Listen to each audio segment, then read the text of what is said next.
point, Sandy Hook Elementary School, about 500 students there. And as you heard, the governor there has arrived, the governor of Connecticut, Dan Malloy. He is right now briefing parents at the scene, which is why we didn't see him in front of the microphone there. That was a spokesman for the governor saying he did receive a call from President Obama, who also was briefed this morning and continues to be briefed throughout the day here on the scope of this tragedy, the worst shooting at an elementary school in American history, it's believed.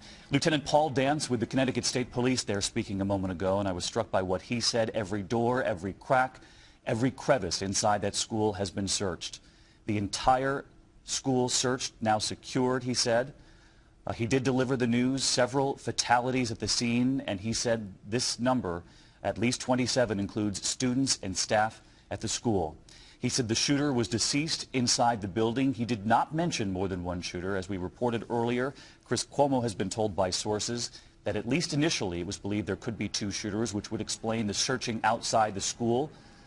But as the fog clears on this horrible tragedy, we'll know later in the day just how many people were involved with this. But at this point, Lieutenant Paul Dance, Connecticut State Police, reporting moments ago that a shooter is deceased inside the building, that the fatalities do include students and staff, and it's believed are Dan Harris, who was at the firehouse, now at the scene. And Dan, we've just been told the governor is briefing parents as we speak.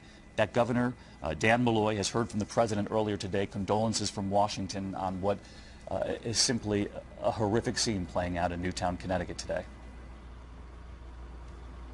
Horrific is just one of many words to describe this, David. Let me give you a sense of where we are. Right behind me is a volunteer firehouse, and just up over the hill that way is the school, Sandy Hook Elementary.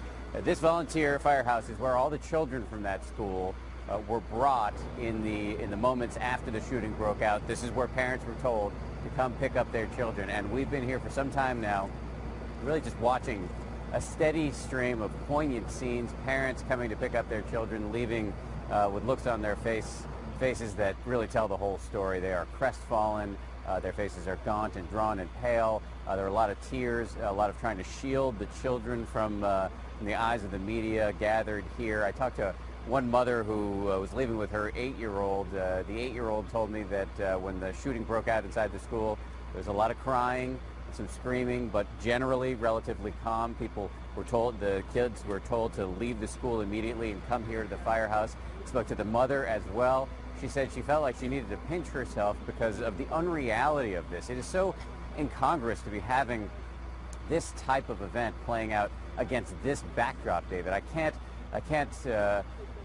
establish firmly enough for you how beautiful and rural a town this is. Just a scenic southern New England town, very small, fewer than 30,000 people live here. We're in a neighborhood called Sandy Hook, named after a bend in the river here. It's a particularly rural part of this otherwise very rural town. Not a place where you ever expect something like this to take place, and people really have a lot to come to terms with here in Sandy Hook.